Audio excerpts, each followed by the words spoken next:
A kí gbogbo ọba ládéládé tí ń bẹ nílẹ̀ káàárọ̀ òjíire. Kábíyèsí o. A kí gbogbo ìjòyè tí ń bẹ nílẹ̀ káàárọ̀ òjíire. Àwa ni ọmọ àrà tí Elédùmarè fi ta ilẹ̀ Yorùbá lọ́rẹ.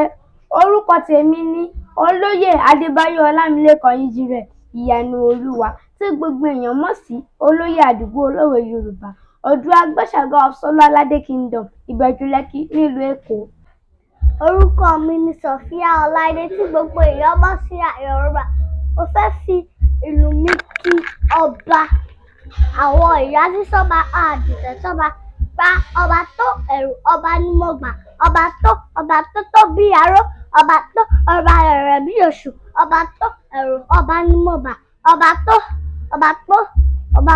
ẹ̀rù ọba ní mo gbà, ọba tó.